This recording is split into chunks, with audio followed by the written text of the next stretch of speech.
KPC projects Revanth Reddy గారు ఒక అరడజన్ సార్లు గాంధీ భవన్లో ప్రెస్ మీట్లు పెట్టి ఇది ప్రొద్దుటూరుకి చెందిన ప్రాజెక్టు కంపెనీ కేసీ పుల్లయ్య అని ముందుండే అది కేటీఆర్ గారిని కలిసిన తర్వాతనే అది కేపీసీగా మారింది. వారి స్నేహితులకు స్నేహితులు వీళ్ళు, అందుకే వాళ్ళకు అప్పచెప్తున్నారు, కమిషన్ల కోసం అప్పచెప్తున్నారు. కేసీఆర్ గారిని అయితే దీని విషయం మీద చాలా తిట్టిండ్రు. ఈ కంపెనీకి కాంట్రాక్ట్ వచ్చినందుకు కేసీఆర్ గారిని పట్టుకొని నికృష్టుడు నీచుడు అని రేవంత్ రెడ్డి గారు చాలా చెడ్డ మాటలు మాట్లాడినారు. అయితే ఇది సరే రేవంత్ రెడ్డి గారి స్క్రిప్ట్ అని అనుకున్నాం, ఇది పాతది కదా అని అనుకున్నాం. మొన్న వారం రోజుల ముందు సేమ్ రేవంత్ రెడ్డి గారి స్క్రిప్ట్ కవిత గారు కూడా మాట్లాడారు. అమరజ్యోతి దాంట్లో అవినీతి జరిగింది, అంబేద్కర్ విగ్రహం దాంట్లో అవినీతి జరిగింది, దాని కాంట్రాక్టర్ ఎవరంటే ఈ కేపీసీ ప్రాజెక్ట్స్. ఇగోండి రేవంత్ రెడ్డి గారు మాట్లాడిందే ఒకసారి విందాం.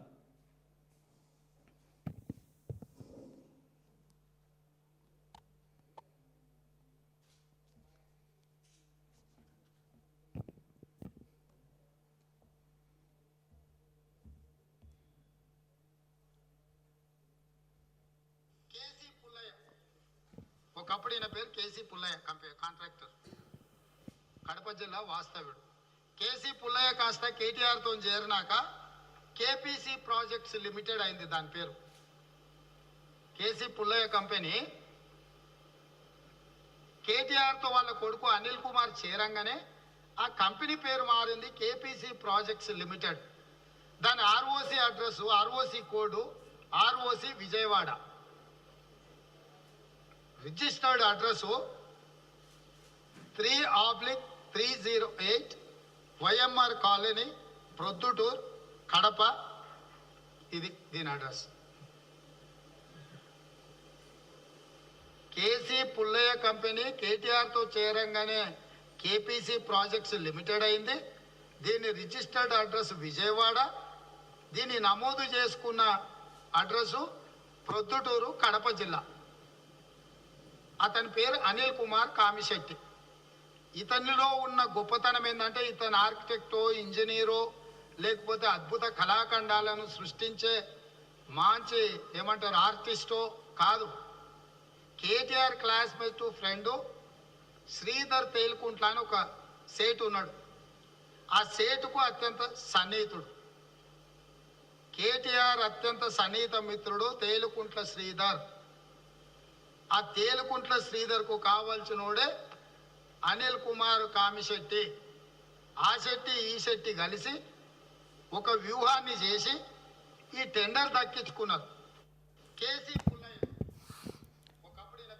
సో ఇట్లా ఆ వ్యూహం ఈ వ్యూహం రచించి రేవంత్ రెడ్డి గారు కథలు చెప్పి కాంట్రాక్టులు వచ్చిందాన్న కూడా కేటీఆర్కి ముడిగట్టి ఇగో కేటీఆర్ గారి బినామీ, కేటీఆర్ గారి స్నేహితులకు స్నేహితులు అని తలా తోక లేకుండా స్క్రిప్టులు రచించి ఆ స్క్రిప్టులను ఇవాళ కూడా ఇప్పటికీ కూడా ఎవరన్నా ఇక కేటీఆర్ గారి మీదనో కేసీఆర్ గారి మీదనో బురద జల్లాలనంటే ఆ రేవంత్ రెడ్డి గారి లైబ్రరీ నుంచి ఆ స్క్రిప్ట్ ఉంది కదా, ఆ స్క్రిప్ట్ని బయటికి తీయండి అని లేటెస్ట్గా ఇవాళ కూడా వాడుతున్నారు. ఇవాళ ఈరోజు దీన్ని చెప్పడానికి కారణం ఏంటంటే ఇగోండి ఇదే ఆ అనిల్ కుమార్ కామిశెట్టి గారు. పక్కన కేటీఆర్ గారు కాదు కదా వీరు, అనుముల తిరుపతి రెడ్డి గారు. రేవంత్ రెడ్డి గారి సోదరులు అనుముల తిరుపతి రెడ్డి గారితో రేవంత్ రెడ్డి గారు అన్న కేపీసీ ప్రాజెక్ట్స్ యొక్క యజమాని.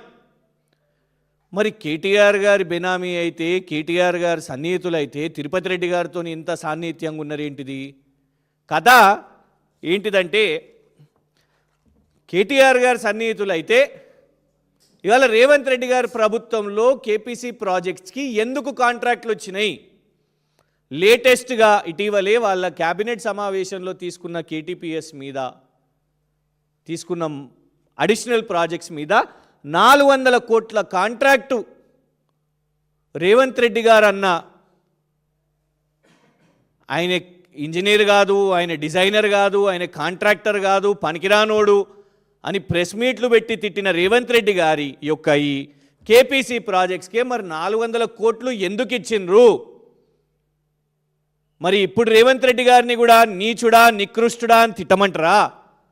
ఆనాడు నువ్వు ప్రెస్ మీట్ పెట్టి ఇలాగే మాట్లాడినావు కదా. నేను ఇప్పుడు ఆ వీడియో ప్లే చేయలేదు, కానీ ఇదే ప్రెస్ మీట్లో కేసీఆర్ గారిని తిట్టినందుకు మరి ఇదే కేపీసీ ప్రాజెక్ట్స్కి మీ అన్నతో డీల్ కుదిరినందుకు ఇవాళ నువ్వు 400 కోట్ల కాంట్రాక్ట్ ఇచ్చినావు కదా. మరి రేవంత్ రెడ్డి గారు మీరు కూడా నీచులు, మీరు కూడా నికృష్టులు కాబట్టే వీళ్లకు ప్రాజెక్టులు ఇస్తున్నారా? లేదు. కేసీఆర్ గారి ప్రభుత్వం అర్హులకు ఏదైతే టెండర్ ప్రక్రియ ఉంటుందో ఆ అర్హత బేసిస్గా ఎవరికి కాంట్రాక్ట్లు వచ్చినాయో అది పెద్దగా ప్రభుత్వం పట్టించుకోలేదు, వాళ్ళకు వచ్చింది అని మీరు ఇవాళ ఒప్పుకోండి. ఆ బేసిస్గానే వచ్చిందా?